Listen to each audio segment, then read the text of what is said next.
جی السلام علیکم ناظرین، میں اس ٹائم انجمن تاجران لاہور کے جوائنٹ سیکرٹری میاں سلیم کے ساتھ موجود ہوں۔ میاں سلیم تاجر رہنما ہے اور پچھلے کئی سالوں سے یہ تاجر سیاست میں موجود ہیں اور تاجروں کے مسائل کو ہائی لائٹ کرنے کے ساتھ ساتھ ملک کی جو معیشت ہے اس کے حوالے سے بھی ان کی کافی نظر ہے۔ ان سے آج ہم یہ جانیں گے کہ اس ٹائم ملک کے اندر جاری کئی طرح کے بحران جو ہیں جس کی وجہ سے عوام شدید پریشان ہے، اس حوالے سے ان کا کیا کہنا ہے۔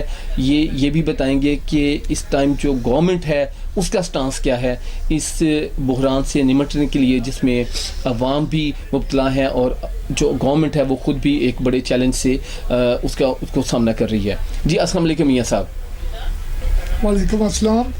میاں صاحب یہ بتائیے کہ اس ٹائم آپ جانتے ہیں کہ ملک میں شدید جو معاشی بحران ہے، شدید جو اقتصادی صورتحال بھی پیدا ہو چکی ہے، عوام کو چینی، آٹا، گھی، دالیں، سبزیوں سمیت ہر چیز مہنگی دستیاب ہے، جبکہ آٹا جو ہے وہ مہنگا ہونے کے ساتھ ساتھ مارکیٹ سے بھی غائب ہے۔ تو اس کی بیسک وجوہات کیا ہے، کیا اصل وجہ کیا ہے؟ بسم اللہ الرحمن الرحیم۔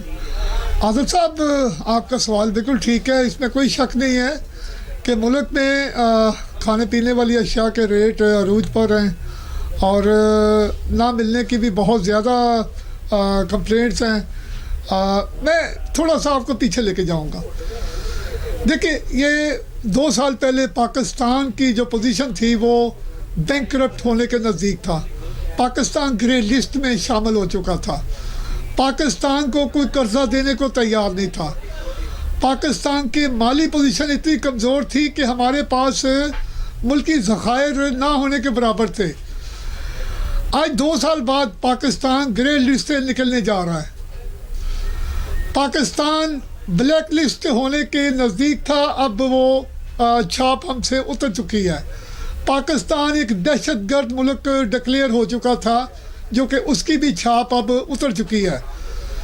دنیا کے بڑے لیڈر پاکستان کے وزٹ کر چکے ہیں۔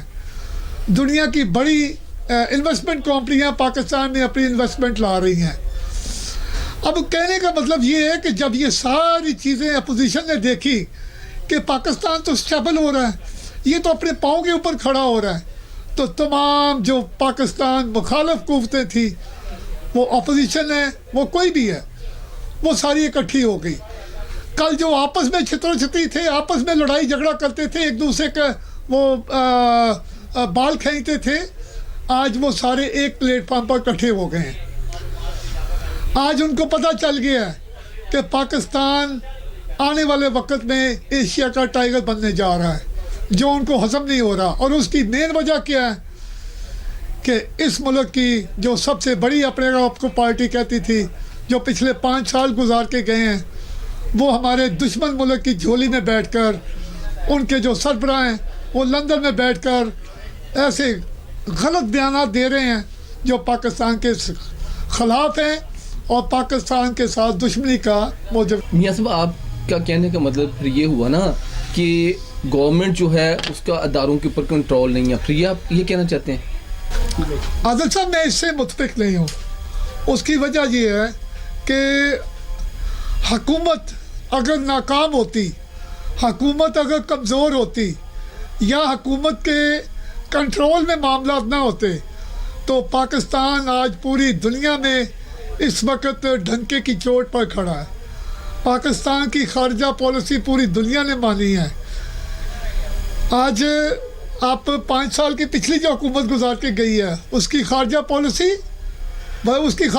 تو تھی نہیں، کیونکہ اس کا وزیر خارجہ ہی نہیں تھا۔ جیسے پی ٹی آئی کی حکومت آئی، پاکستانی حکومت، پی ٹی آئی کی حکومت نے پوری دنیا میں اپنے تمام ممالک میں اپنے سفیر بھیجے، وزیر خارجہ خود گئے، آرمی چیف گئے، وزیر اعظم گئے۔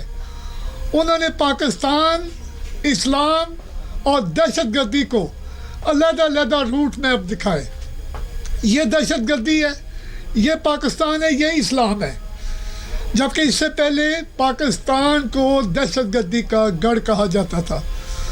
تو میرا کہنے کا مطلب یہ ہے کہ آپ کا کہنا یہ ٹھیک نہیں، میں متفق نہیں ہوں کہ پاکستانی حکومت اس وقت کمزور ہے یا اس کے بس کی بات نہیں ہے۔ صرف अपोजिशन अपने मुल्क से इसीलिए बाहर आई है कि हुकूमत कामयाबी के जो अदवार है वो समेट रही है, तो अब इसको नाकाम कैसे करना है। अब इसके दो ही उन्होंने तरीके ढूंढे थे। एक, अपने माफियाज को उन्होंने एक्टिव किया, मार्केट से खाने पीने वाली अशिया वो गायब करवाई। हालांकि गंदम का मौसम था, उसका सीज़न था, उसके सीज़न के फ़ौरन बाद गंदम गायब हो गई। चीनी का क्रशिंग का सीज़न था, उसी दौरान वो गायब हो गई। मियां साहब ये वही माफिया है। मियां साहब जहांगीर तरीन जो हैं वो तो इस मुल्क से बाहर चले गए हैं, वो जाके बाहर बैठ गए हैं। और चीनी की बात की है आपने गंदम की भी बात की है, और साथ में ये भी कहा कि ये माफियाज का काम है। तो क्या आप ये समझते हैं कि जहांगीर तरीन जो है वो भी माफिया हैं? देखिए जी, वज़ीर आज़म साहब ये बारहा दफ़ा कह चुके हैं कि जो माफिया है, जो करप्ट है, जो इस मुल्क को नुकसान पहुंचाएगा, वो हमारा साथी नहीं है। वो हमारी पार्टी से है, तो वो ये मतलब नहीं कि पार्टी उसको तहफ़्फ़ुज़ देगी। वो जहांगीर तरीन है या कोई और है, पार्टी उससे बिल्कुल अलहदा हो जाएगी और अलहदा हो चुकी है। अब अदालतों ने फैसले करने हैं, अगर वो माफिया है तो उसको उसकी सज़ा मिलेगी। तो मियां साहब, जो वज़ीर आज़म साहब इमरान खान जो हैं, उनका ये बयान कि अगर मुल्क के अंदर महंगाई होती है तो हुक्मरान करप्ट है, फिर आप बताइए कि इस टाइम मौजूदा जो महंगाई आसमानों को छू रही है, इसके तनाज़ुर में मौजूदा हुक्मरान का स्टेटस क्या है? देखिए जी, मैं फिर वही बात करूँगा, ये उसी माफिया का सारा करता धरता है। वो पहले चीज़ें मार्केट से गायब करवाते हैं, फिर रेट बढ़ा देते हैं। उसके अलावा हमारी ब्यूरोक्रेसी जो कि काम करने को तैयार ही नहीं है।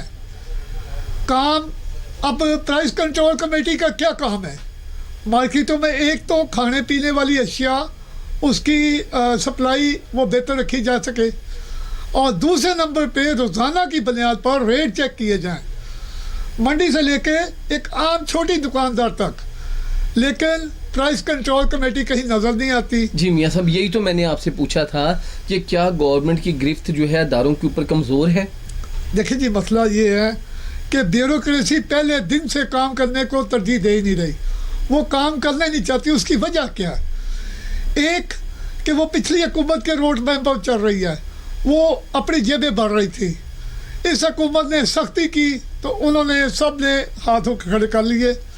अब वो एक दूसरे को तहफ़्फ़ुज़ दे रहे हैं, और दूसरे नंबर पे वो अपने काम, देखिए जब काम एक करना होता है तो उसके लिए पूरा टीम वर्क चाहिए, पूरे उसका रोड मैप चाहिए। अब हुकूमत का काम है टीम वर्क बनाना, रोड मैप देना, वो हमने बना दिए। अब ब्यूरोक्रेसी उस टीम वर्क को इस्तेमाल नहीं कर रही, खुद अपने ऑफिस में बैठकर बयानबाजी कर रही है, लेकिन मार्केटों में वो नज़र नहीं आते। लेकिन मियां साहब ये बताइए कि ब्यूरोक्रेसी अगर अदारों के अंदर बैठ के अपनी हद तक महदूद है और वो काम नहीं करी आपके कहने के मुताबिक, तो फिर मुझे ये बताइए कि गवर्नमेंट की रिट किधर है? गवर्नमेंट क्या नाकाम है अदारों से काम लेने में? देखिए, मैं ये बारहा दफ़ा कह चुका हूँ, और हकीकत ये है कि पिछले 10 साल में हुआ ये है, एक हमारे मुल्क में करप्शन अरूज पे गई, दूसरा मुल्क कर्ज़ों में जकड़ा, तीसरे नंबर पे इदारे तबाह हुए। इदारे तबाह होने के बाद हमारा मुल्क तंजली की तरफ चला गया। मुल्क इस तरह नहीं तबाह होते। मुल्क तबाह होते हैं, एक इदारे तबाह किए जाएं, दूसरा इखलाकियात तबाह की जाएं। जिस मुल्क की इखलाकियात नहीं है वहाँ पर मुझे पता ही नहीं कि मेरे पास तहफ़्फ़ुज़ है कि नहीं है, वहाँ पर यही हाल होता है। जंगल कानून होते हैं। हमारे इदारे तबाह हुए और उसका आज सारा पस मंज़र वही नज़र आ रहा है कि पिछले 10 साल में जो इदारों ने किया है और वही आज नज़र आ रहा है। इसके साथ ही आज के प्रोग्राम का टाइम ख़त्म होता है। अपने मेज़बान आदिल रज़ा को इजाज़त दीजिए। खुदा आपका, मेरा और हामी और नासिर हो।